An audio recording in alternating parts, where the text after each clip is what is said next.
প্রিয় স্টুডেন্ট, আজকের বিষয় হলো একটি প্রদত্ত সরলরেখা থেকে কোনো একটি বিন্দুর লম্ব দূরত্ব নির্ণয় এবং সেই লম্বের পাদবিন্দু স্থানাঙ্ক নির্ণয় এবং ওই সরলরেখার সাপেক্ষে ওই বিন্দুটির প্রতিবিম্ব বিন্দু স্থানাঙ্ক নির্ণয়। আমি খুব সহজেই বোঝানোর চেষ্টা করব, তোমরা দেখতে থাকো। ধরি AB একটি সরলরেখা যার সমীকরণ x minus x1 by a equals to y minus y1 by b equals to z minus z1 by c। ওকে, আর একটা বিন্দু ধরি P যার স্থানাঙ্ক আলফা বিটা গামা। ঠিক আছে, এই P বিন্দু থেকে AB সরলরেখার উপরে আমি লম্ব অঙ্কন করব এবং সেই লম্বের দৈর্ঘ্যটাও নির্ণয় করব। ওকে, এখন P থেকে AB এর উপরে আমি লম্ব টানলাম PL। এবারে যেহেতু AB সরলরেখার সমীকরণ এটা, ওই সমীকরণ থেকে খুব সহজেই আমি AB সরলরেখার উপর যে কোনো বিন্দু স্থানাঙ্ক নির্ণয় করতে পারবো। ধরি ইকুয়ালস টু ল্যামডা, তাহলে x equals to a lambda plus x1, y equals to b lambda plus y1, z equals to c lambda plus z1 আমরা পাচ্ছি। অর্থাৎ AB সরলরেখার উপর যে কোনো বিন্দু স্থানাঙ্ক a lambda plus x1, b lambda plus y1, c lambda plus z1 আকারে লেখা যাবে। ল্যামডা যে কোনো মানের জন্য এই বিন্দুটা AB সরলরেখার উপর থাকবে।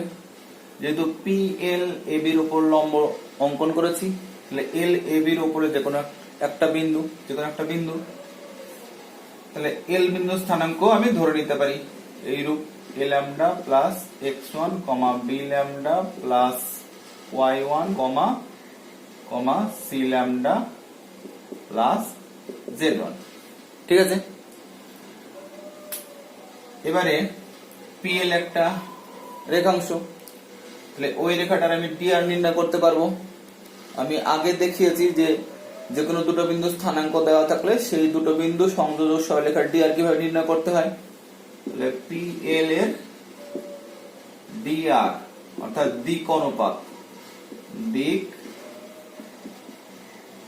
অনুপাত কি হবে না, a lambda plus x1 minus alpha, b lambda plus y1 minus beta, অর্থাৎ এইটা থেকে এটা বাদ, এটা থেকে এটা বাদ, আর c lambda plus z1 minus gamma. Okay, আবার AB সরলরেখার dr আমি সমীকরণ থেকে দেখতে পাচ্ছি। AB এর dr কি না ABC। এখন দেখো, লক্ষ্য করো যে PL AB এর উপর লম্ব, তাহলে PL লম্ব AB, তাই PL সরলরেখা এবং AB সরলরেখা পরস্পর লম্ব, অতএব তাদের dr গুলোর গুণফলের যোগফল 0 হবে। অতএব a into a lambda plus x1 minus alpha plus b into b lambda plus y1 minus beta plus c into c lambda plus z1 minus gamma equals to 0 হবে নিঃসন্দেহে। তাহলে এখান থেকে আমি পাবো a square lambda plus ax1 minus a alpha plus b square lambda plus b y1 minus b beta plus c square lambda plus c z1 minus c gamma equals to 0। এখান থেকে যদি আমি ল্যামডা কমন নিই তাহলে পাবো a square plus b square plus c square equals to পাবো a alpha plus b beta plus c gamma minus ax1 minus by1 minus c z1। এখান থেকে খুব সহজে আমি ল্যামডা মানটা নির্ণয় করে নিতে পারবো। ল্যামডা ইকুয়াল টু হবে a alpha plus b beta plus c gamma minus ax1 minus by1 minus c z1 by a square plus b square plus c square। এই ল্যামডা মানটা যেই বেরিয়ে যাবে সেই ল্যামডা মানটা এখানে বসিয়ে দিলেই আমরা এল বিন্দু স্থানাঙ্ক পেয়ে যাব, অর্থাৎ লম্বের যে পাদবিন্দু অর্থাৎ ফুট অফ পারপেন্ডিকুলারের স্থানাঙ্কটা পেয়ে যাব। আমি ধরি এটা আলফা 1, বিটা 1 আর গামা 1 পেলাম, ঠিক আছে। এবারে এল বিন্দু স্থানাঙ্ক যেই পেয়ে গেলাম, পি বিন্দু স্থানাঙ্ক আমার জানা, তাহলে পি এল এর দৈর্ঘ্য আমি নির্ণয় করতে পারবো, তাই তো। পি এল এর দৈর্ঘ্য কি হবে না, root over of alpha minus alpha 1 তার whole square plus beta minus beta 1 তার whole square plus gamma minus gamma 1 তার হোল স্কয়ার একক হবে। ওকে, তাহলে আমরা খুব সহজেই পি এল রেখাংশের দৈর্ঘ্য অর্থাৎ পি বিন্দু থেকে এবি সরলরেখার উপর যে লম্ব দূরত্ব সেই লম্ব দূরত্ব নির্ণয় করতে পারবো। আর এল অর্থাৎ ফুট অফ পারপেন্ডিকুলার তো আমি আগেই পেয়ে গেছি, ঠিক আছে। এবারে আমি ওই এবি সরলরেখার সাপেক্ষে পি বিন্দুর প্রতিবিম্ব বিন্দু স্থানাঙ্ক নির্ণয় করব। ধরি পি বিন্দুর প্রতিবিম্ব বিন্দু স্থানাঙ্ক পি ড্যাশ বিন্দু হবে, তাহলে পি ড্যাশ এল যুক্ত করে দিলাম। ধরি পি ড্যাশ বিন্দু স্থানাঙ্ক আলফা 2, বিটা 2, গামা 2। যেহেতু পি বিন্দুর প্রতিবিম্ব বিন্দু পি ড্যাশ, তাহলে পি থেকে এল এর যা দূরত্ব হবে পি ড্যাশ থেকে এল এরও তাই দূরত্ব হবে। তাহলে আমরা বলতে পারবো যে পি পি ড্যাশ এর মধ্যবিন্দু এল।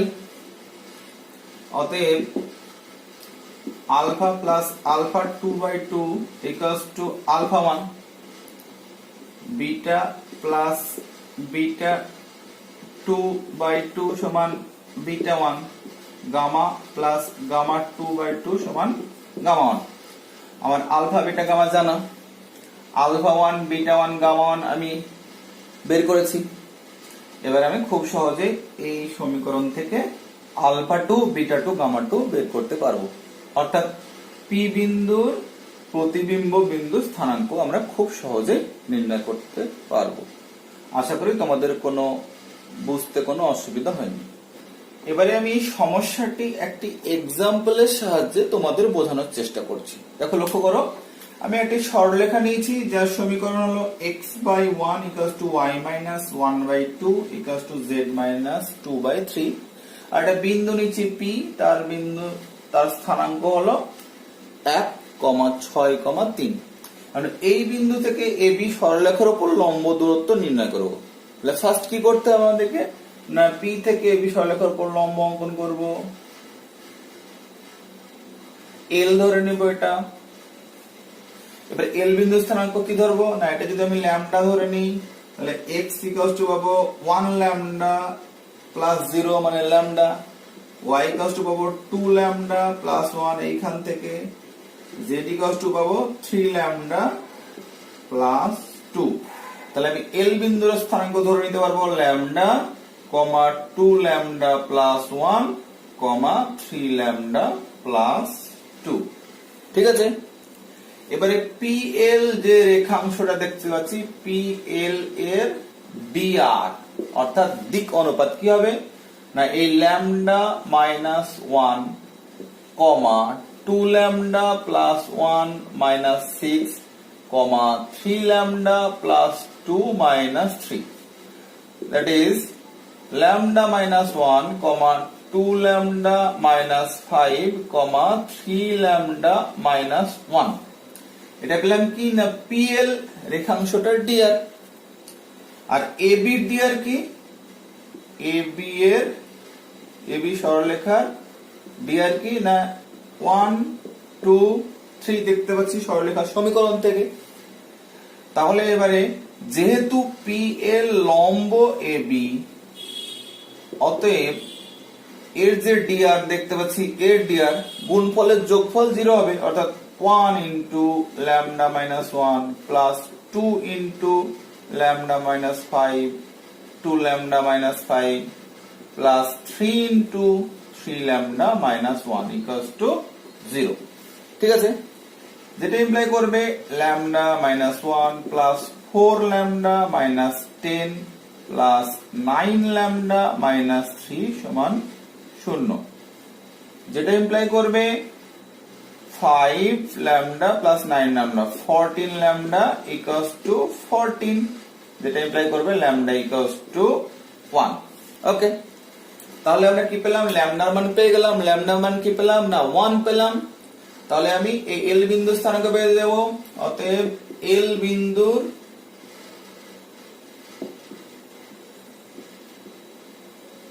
স্থানাঙ্ক কি হবে? না ল্যামডা অর্থাৎ 1, 2 lambda plus 1 মানে 2 into 1 plus 1, 3 lambda plus 2, that is 1, 3, 5. তাহলে এল বিন্দু স্থানাঙ্ক আমি পেলাম যে 1, 3, 5। ঠিক আছে,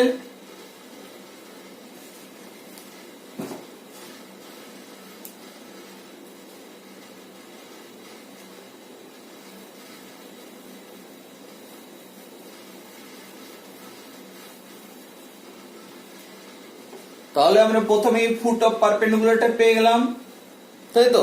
এবার পিএল এর দৈর্ঘ্য, পিএল এর দৈর্ঘ্য কি হবে? না রুট ওভার অফ 1 minus 1 তার হোল স্কয়ার, 3 minus 6 তার হোল স্কয়ার, অর্থাৎ 1 minus 1 তার হোল স্কয়ার, 3 minus 6 তার হোল স্কয়ার, প্লাস 5 minus 3 তার হোল স্কয়ার, যেটা ইকুয়ালস টু 0 প্লাস 9 প্লাস 4।